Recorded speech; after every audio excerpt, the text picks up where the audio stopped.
may plunder case, may well, stop it already. 125 million in confidential funds is liquidated with the COA. Compared to your billions and billions na ninakaw nyo dyan, sa ghost projects nyo at flood control, mga kakikbakan nyo dyan.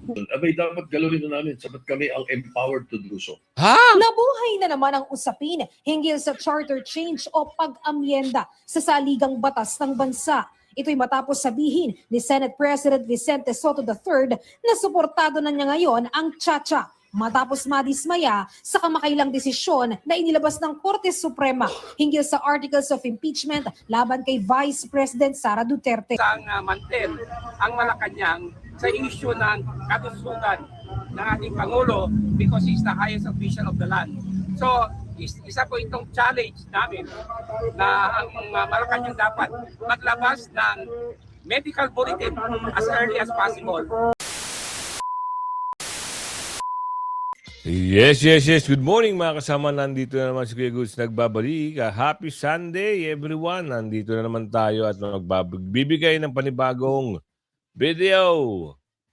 Soto basag kay Gonson. Tama naman, madaling palitan. Buti nga. At bali-balita natin, mapapalitan ho ata ng isang babae. Yung babae na sinasabi nila, yung kapatid, di umano, kapatid di umano ng Pangulo. Siya ata magiging Senate President. Alamin natin, baka panibagong script na naman ito, ha? Kasi baka mamaya, sumali nga siya sa majority, yari. Pero, ang sabi ni Senator Robin Padilla, hindi siya magtataksil. Doon pa rin siya sa Duterte Block. Ewan lang natin doon sa nabalita kahapon. Baka chismis lang, ha? Kawawa ka ngayon, papalitan ka. Ano kasunod niyan? Ikaw naman ang bibirahin, ha? Huwag ka na mangarap. Tatakbo kang presidente, vice president. Malayo, ha? Nasa ropor ka. School, bukol. Yes. School. SP Soto na booking. Bakit malungkot sa Supreme Court decision? Bakit nga? Anong meron? Tapos nung pumunta si BP Sara diyan sa Senate dati nung nag-speech si Senador Escudero, pakamay-kamay ka pa. Plastic, Tupperware, ano pang itawag sa iyo? Buti na lang andyan si Atty. Guanzon at sinopla ka. Pahiya ka, no? Di na lang mapapabagsak si BP Sara, Atty. Guanzon sa kanyang interview. Hindi talaga. Malabo sa malabo. Hindi nila kakayanin ang lakas ng mga Duterte.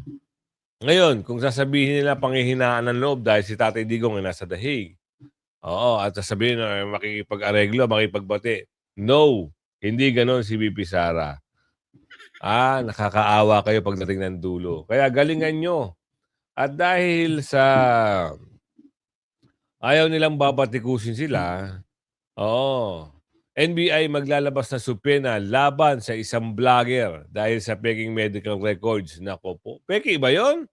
Hindi natin alam, Kasi, yung mga yan, nakukuha lang din yan sa mga balita. Malay mo, nakuha sa balita tapos sasabihin peki. Hindi peki. Baka siguro merong konkretong statement itong vlogger na ito. Baka meron siyang source, at meron siyang hawak na record ng isang nag-issue ng medical record, hindi pa natin sure. Kaso nga lang, siyempre, alam natin ito, pag kampi nila, kampi nila. Pag kampi sa kabila, kampi sa kabila. Kampihan ika nga. Ang labanan dito, politika sa politika. Kung panig ka sa politika doon, at panig ka sa politika dito, magkalaban kayo. Yan ang nangyayari ngayon Ilang grupo pinawagan ang pagbibitiw ni Bonget. Naku po, motorcade na ito.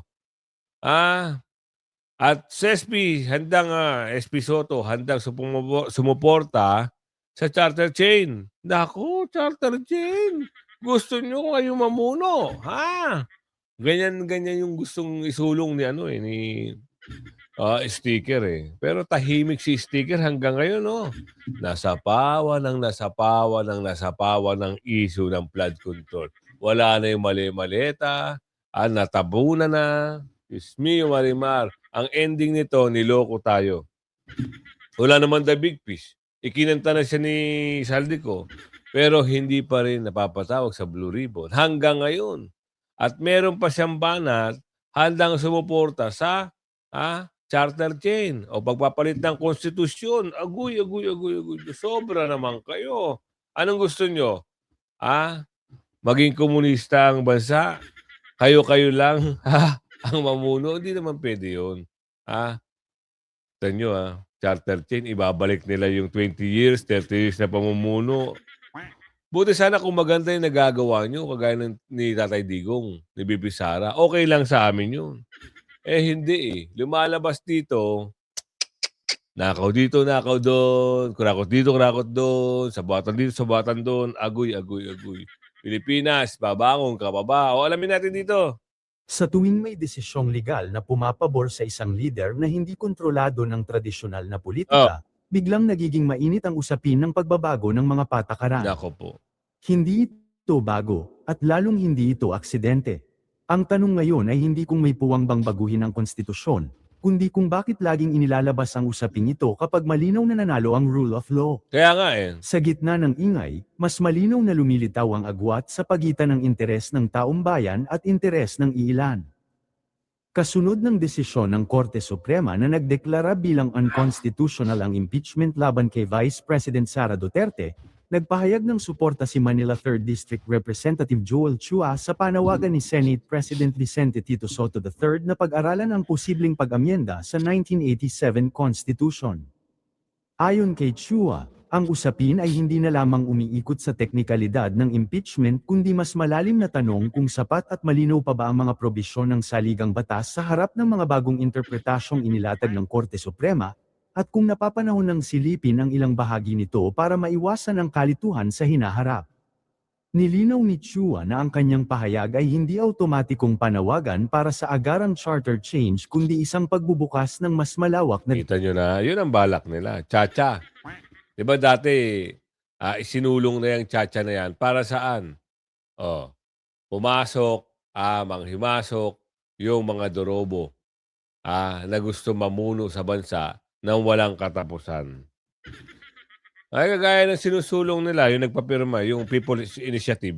Diba? Nabuking yan Yun ang gusto.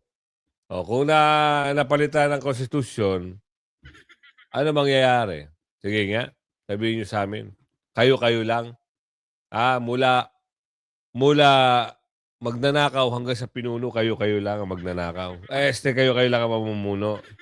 Hindi naman pwede yun. Bagsak na ikinumiya ng bansa. Tapos gusto nyo pa ng ganyan. Yung pangako nyo, gawin nyo. Hindi yung pagnanakaw yung gagawin. Yung pangako nyo sa taong bayan, ang gawin nyo. Tumulong kayo. Hindi yung mababalitaan namin, contractor na kayo. Mababalitaan namin, may parking kayong nalalaman. Sinagbulgar niyan, si Kong Libiste. Ngayon, napapansin natin, unti-unti nawawala yung usapin sa flood control. Napapalitan ng issue ng Chacha. Bakit? Mabenta ba si Chacha? Mabenta? Yan ang gusto nila alamin natin dito yung usapin, malungkot sa Supreme Court decision. Bakit? Bakit ka nalulungkot? Dapat nga matuwa ka dahil meron ng desisyon na ibinasura na ng Supreme Court yung mga issue na binabato kay BP Sara. Hindi Lumalabas dito may pinapanigan ka. Mali yun, boss. Tandaan nyo, mali yun. Ano ka pa naman? Sticker. Pero wait there's more. Papalitan ka na. Aray ko. Sa gitna ng mainit na usapin hinggil sa naging desisyon ng Supreme Court of the Philippines na nagdeklara ng pagiging labag sa saligang batas ng mga articles of impeachment laban kay Vice President Sara Duterte, muling umigting ang tensyon sa pagitan ng mga sangay ng pamahalaan matapos maglabas ng mabibigat na pahayag si Senate President Vicente Tito Soto III. Sa halip na tanggapin ang ruling bilang pinal at may bisa, inakusahan ni Soto ang mga mahistrado ng umano'y may itinatagong agenda, bagay na agad nagbukas ng mas malalim na diskusyon sa rule of law, respeto sa institusyon, at hangganan ng kapangyarihan ng lehislatura. Sa isang panayam, iginiit ni Soto na ang naging desisyon ng Korte Suprema ay maituturing na judicial legislation. Ayon sa kanya, tila nagtakda umano ang mga mahistrado ng mga bagong rekisito sa impeachment process na wala namang malinaw na nakasaad sa 1987 Constitution, partikular ang usapin ng due process at Tama. ang bagong interpretasyon sa kung kailan dapat magsimula ang one-year bar rule. Dagdag pa niya, posibleng ang naturang desisyon ay naglalayong gawing halos imposible ang impeachment, isang mekanismong dapat sana ay nananatiling bukas bilang constitutional check. Binanggit din ni Soto na ang mga mahistrado mismo ay impeachable officials, kaya hindi umano maiiwasan ang hinala na maaaring makinabang sila sa president na kanilang itinatag. Para sa kanya, ang ganitong interpretasyon ay hindi lamang usapin ng legal theory kundi isang hakbang na may direktang epekto sa balanse ng kapangyarihan sa pamahalaan. Ang ganitong pahayag ang lalong nagpainit sa reaksyon ng publiko at ng iba't ibang personalidad sa larangan ng batas at media. Samantala, isa sa mga pinakatumimo at umani ng malawak na reaksyon ay ang bukas na liham ng veteranong broadcaster na si Henry Uri na tahasang naka-address kay Senate President Tito Soto. Hindi ito karaniwang rant o padalos-dalos na batikos, kundi isang mahabang paalala na hinubog ng karanasan, malasakit, at pag-unawa sa bigat ng kasaysayan at institusyon. Lipat tayo. Kasi, bakit hindi ka sumasang-ayon sa ruling o desisyon ng Supreme Court? Ano yung pinaglalaban mo? Hindi nyo kayang pabagsakin si BP Sara, ganon? Kaya nagagalit kayo? Huwag naman. Second to the highest official in the land, itong si BP Sara. Tapos, hindi ka sang-ayon sa desisyon ng Supreme Court. Anong gusto nyo? Kayo lang lagi. Kung ayaw nyo, ayaw nyo. Ganon. Ganito lang yan. Pag kasi si BP Sara ang nanalo sa 2028, walang papel ito. Basura talaga. Wala naman kasing makakatalo na kay BP Sara. Kahit sino ipantapat nila. O kita nyo, tinatapat si Virus, tinatawanan ng tao. Tinatapat si Ate Leni, ayaw naman ni Ate Leni. Okay na, sapat na siya sa Bicol. Kasi bakit? Ayaw niya na maranasan yung ginawa kay Tatay Digong. Na pag pinag-initan sa politika, ayan mangyayari. Gagawa ng kwento. Diba? Okay na si Ate Leni ron. Sino ipatatapat? Si Paul 2. Naku po, Diyos mio. Pang sokmed lang si Paul 2. Sino pang tatapat? Yung kapatid ni nangingitim. Diyos ko po, bawal ho yung mga, yung mga ganung estilo. Hindi maganda. Hindi tatangkilikin ng tao. Ikaw nanonood sa akin. Ito, tapatan tayo. I-type nyo sa comment section. BP Sara lang i-hashtag nyo sa 2028. Hashtag BP Sara sa 2028. Yun. Doon tayo. Alamin natin to, di nila mapapagbaksak si BP Sara. Ayon yan kay Atty. Guanzon. Totoo yan. Totoo ito. Lahat ng mababanggit dito, lahat ng maririnig nyo, totoo yan. Filipino politics, God forbid. Pag namatay si Digong, President Digong sa Hague, panalo na si Sara. Pag nakauwi naman, panalo din si Sara. Kaya talaga, ito si BBM gang with their congressmen, talagang lahat na lang gagawin. May impeachment, may plunder case, may well, stop it already. 125 million in confidential funds is liquidated with the COA. Compared to your billions and billions na ninakaw nyo dyan, sa ghost projects nyo at flood control, makakikbakan nyo dyan. Diyos ko, parang tumigil na nga kayo. Yun na message ko sa mga congressman na ito. Tumigil na kayo. Kaya lang may mga 2 years pa sila mamabing. Oo, pero yun na nga, gusto ko parang si Rick Van Winkle ba? Matulog ka na pagising mo. Matulog ka ng 100 years, pagising mo, wala na sila dyan. Mama Bing, how do you feel? Do you feel vindicated na nung time na dapat congresswoman ka, hindi binigay sa'yo ng Panginoon? I feel pero blessed. Ngayon po, nangyayari lahat to. Yes, I feel blessed. You know why? Because 2 things would have happened. One is I would have compromised for the sake of my constituents. Meaning, I'll go along with Martin. So we get also our ayuda and all, etc.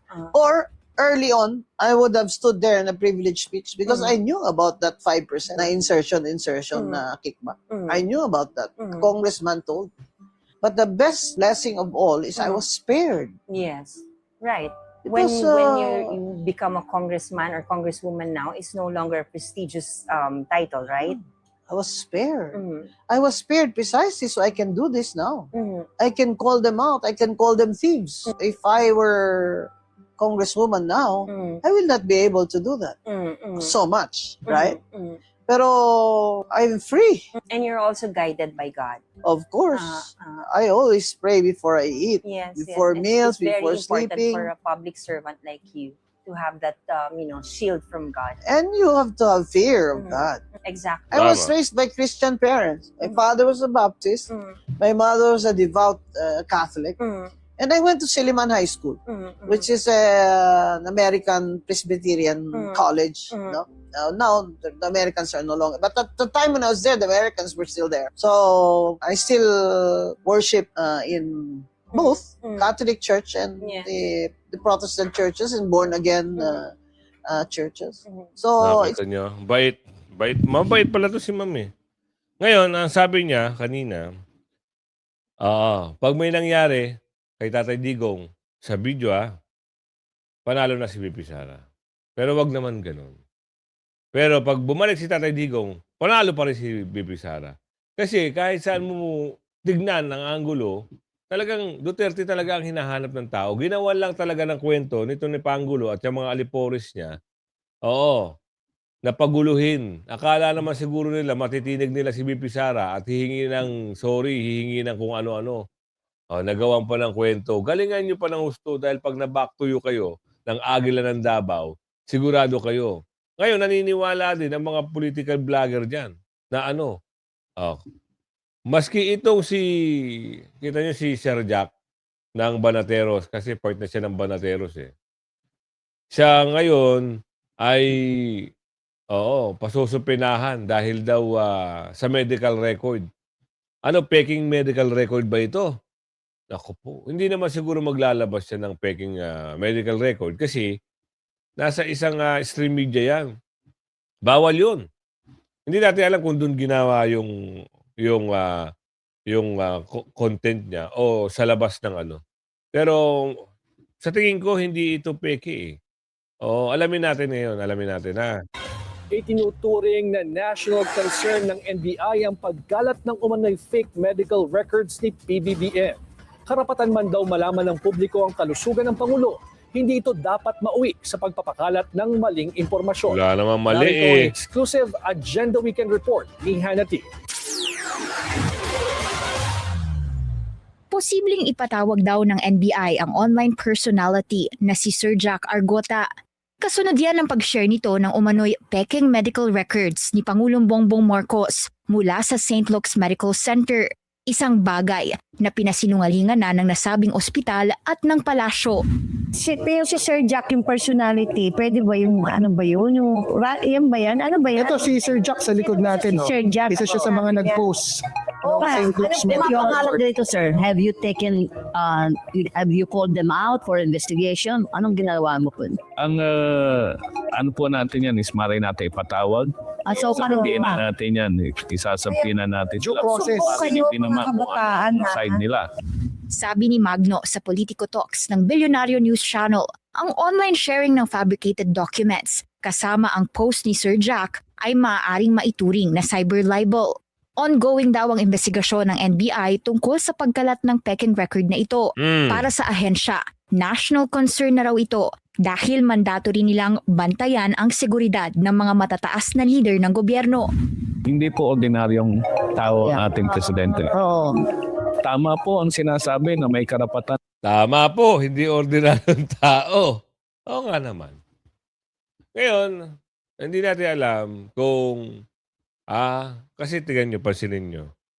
Sila lang yung nakakagawa niyan na papatawag, kailangan ipatawag. Samantalang yung mga alagad nila ng mga vlogger na nagmumura pa, minumura pa yung si VP Sara, pangalawang Pangulo, minumura pa si Tatay Digong. Wala naman. Diba? Wala namang reaction. Ang lumalabas lang dito, mga iyakin.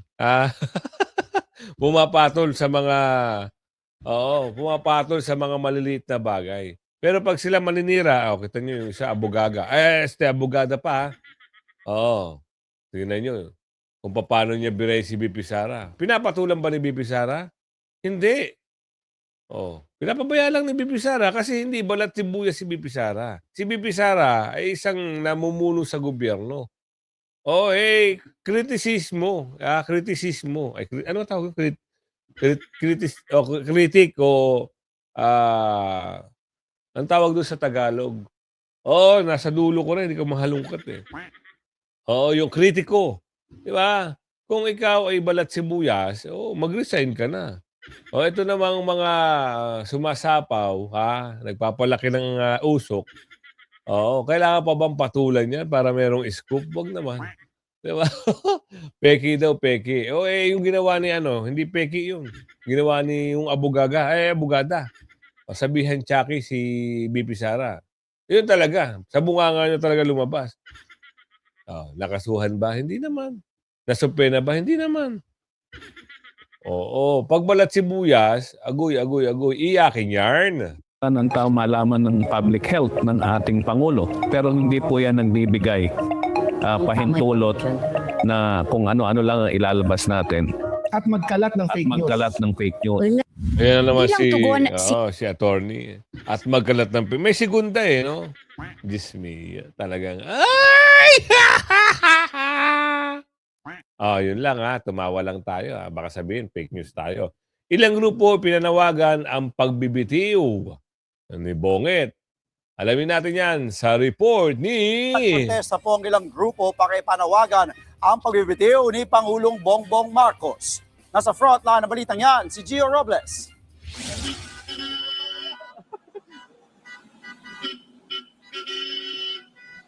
Sakto, alas 2 ng hapon kanina nang umarangkada ang motorcade na pinangunahan ni dating Congressman Mike Defensor.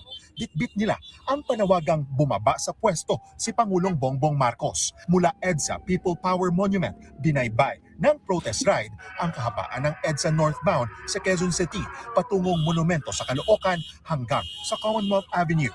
Karamihan sa mga nakiisa, mga taga-suporta ng pamilya Duterte sa haba ng konvoy ng mga sasakyan at motorsiklong sumama. Nagkabuhol-buhol tuloy ang traffic kanina. Galit ang karamihan sa mga sumama sa caravan na gustong panagutin ang mga sangkot umano sa flood control scandal. Ang ilan ipinanawagan ang pagbabalik ng death penalty. Nais namin ngayon, hindi lang sila basta bumaba, dapat sila managot. Tama. At gusto namin sa Senate Congress, kung totoong naglingkod kayo sa bayan, ipatupad nyo ang bitay. Yun. Kailangan namin bitay. Tama. Sa lahat ng mga korap. Sampulan natin, bibitayin natin sila. Mula sa iba't ibang grupo ang nakiisa sa protest ride gaya ng grupong Maisog. May mga namigay ng watawat habang ang iba may bitbit na mga banner. Hindi raw kontento ang mga grupo sa pamumuno ng Pangulo laban sa korupsyon. Marcos resign dahil nakikita naman natin na ang presidente natin is hindi niya kayang gampanan ang tungkulin niya bilang presidente ng ating bansa. Huwag na nating hantayin na patuloy pang lumaglag at bumaba ang ekonomiya ng Pilipinas. Kasabay nito, nagpakalat ng mga pulis sa mga lugar na dinaanan ng protesta para masiguro ang maayos at mapayapang aktibidad kahit na wala itong permit. Nitong Huwebes, ibinahagi ni Defensor ang pagharang ng mga pulis sa motorcade na una nilang inorganisa sa Cebu. Hinarang ito dahil wala raw permiso mula sa lokal na pamahalaan. Kaya sa kanilang caravan sa Kamay Nilaan, binigyang diin ng grupo na isa itong moving assembly, kaya hindi nangangailangan ng permit. Kasama rin sa panawagan ni na Defensor ang pagsasapubliko sa tunay na kalagayan ng kalusugan ni PBBM. Nagdaos na maikling programa ang grupo sa tapat ng batasang pambansa kung saan nagtapos ang protest drive. Hindi ito ang huli. Babalik kami dito, magpoprotesta kami at ipaparating namin sa mga kinatawan ng Kongreso at sa buong sambayanan ang paninindigan namin na dapat itigil na itong korupsyon at ang namumuno ng korupsyon ay walang iba kundi ang Pangulong Bongbong Marcos. Nagbabalita mula sa... Dapat lang talaga yung panawagan na yan mag-granted. Kasi iniisip na nila nito, lalo na ito si Tutas si Toto, handang sumuporta sa charter chain. SP Toto, handang sumuporta sa charter chain. Kita nyo na? Yan yung mga balita. Susuportahan ang charter chain. Bakit? Para saan? Anong gagawin nyo kung may charter chain? Tuloy-tuloy ang ligaya, gano'n. Huwag gano'n, ha? Hindi kayo mananalo. Ayaw ng mga Pilipino yung mga sinasabi nyo. Charter chain para saan? Sila-sila lang, gano'n? Nakahanda naman si Senate President Vicente Soto III na suportahan ang charter change matapos madismaya sa desisyon ng Korte Suprema sa impeachment complaint laban kay Vice President Sara Duterte. Narito ang report. Kung ang Supreme Court pwedeng galawin ang konstitusyon, abay dapat galawin na namin sapat kami ang empowered to do so. Nabuhay na naman ang usapin hinggil sa charter change o pag-amyenda sa saligang batas ng bansa. Ito'y matapos sabihin ni Senate President Vicente Soto III na suportado na niya ngayon ang Chacha matapos madismaya sa kamakailang desisyon na inilabas ng Korte Suprema hinggil sa articles of impeachment laban kay Vice President Sara Duterte. I will support a Chacha at this point. Dati ayoko yan. Pero pagka ganyan, may Kita mo yung mindset nila pa ng amo niya, no? Ngayon, suportado na lang yung Chacha. Pirma. Excuse me. Yung dating People's Initiative. Ngayon, suportado niya na, agoy! Ayaw mo ba sa pisto? Sobra naman kayo. Galingan nyo na lang. Talunin nyo yung dapat nyo talunin. Si BP Sara, pina-impeach nila. Nung mga Makabayan Black. Meron naman na basura. Na basura na Supreme Court, nag-iiyak kayo. Tapos, meron naman panibago sa February 6, auno na ngayon, take note, aunan na ngayon, 5 days to go, lalabas na naman dyan. Maniwala kayo, lalabas na yung black-black, lalabas na yung aw-aw, maghahakot pa yung aw-aw na yan. Kunyari, may nakuwang ebidensya. Hanggang ngayon yung sinasabi nila kay Madriaga, asan? Oo, ipasuspenda nyo si Madriaga para malaman natin kung totoo ba. Nasaan ba si Madriaga? Hearsay lang lahat ng mga sinabi niyo. Hanggang hindi nakikita si Madriaga na magsalita sa live o kaya sa via record at in-spread sa mga sambayan ng Pilipino, hindi maniniwala sa inyo ang Supreme Court. Kasi lahat yan, puro chismis lang yan. Kagaya na sinabi nung nagpa-group effort, rumors, ika nga. Di ba? Ganun yun. propose ng Chacha, susuporta na ako ngayon. Maituwid natin itong ganito na hindi lang pala Kongreso pwedeng maggalaw or Constitutional Convention lang pala pwedeng maggalaw ng Constitution. Pwede rin palang maggalaw ng Constitution ng Supreme Court. Natural! Anak ka ng bag. Ay, sa bagay nga pala, Ropor. Hindi niya mag-gets, hindi nila makuha. Nagtataka sila, bakit Supreme Court pwede raw Diyos ko po, mama. Kaya mahirap pag hindi lawyer, Hindi alam yung mga bagay-bagay. May papaliwanag yan sa mga susunod na bagay bakit kailangan. Oo. Kasi, anong nangyayari? Politika. Di ba? O eto, pagbigyan ko kayo ng isang magandang slide. Ito ho yung nangyaring motorcade. So, napakarami ho niyan. Baka sabihin na naman ng mga fake bulager, konti.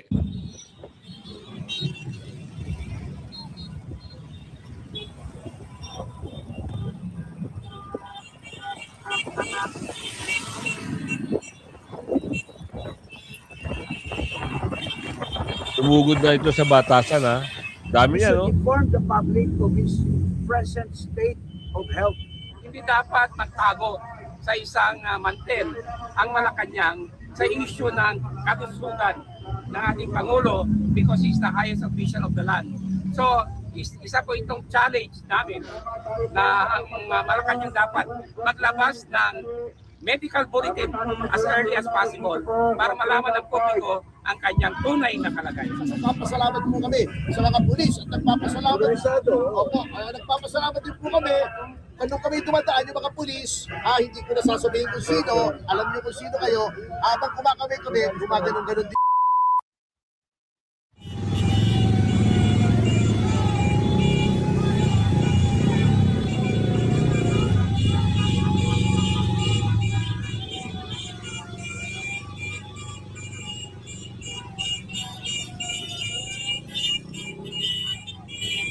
na tayo sa Batasan.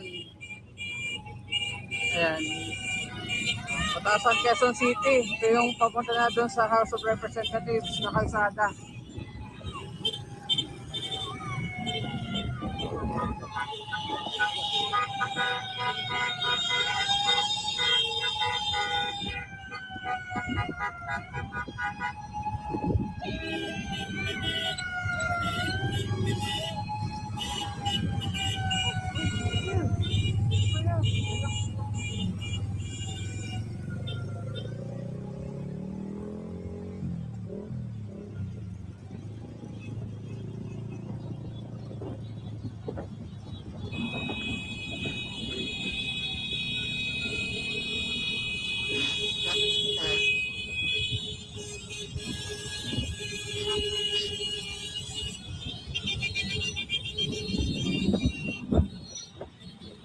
Dami, di ba? Oh. Hindi binalita yan ng stream, ha? Mga vlogger lang po, mga supporter ni Tatay Digong, ni Bibi Sara, ang mga naglabas ng video na yan. Kaya, pinapakita natin sa ating mga kababayan na may ganitong mga bagay, may mga ganitong pangyayari. Sa mga mag-iiyakan na naman dyan, sabihin konti. Kung umabot ka sa video natin ito, hanggang sa muli, pakilike, share. Bye-bye!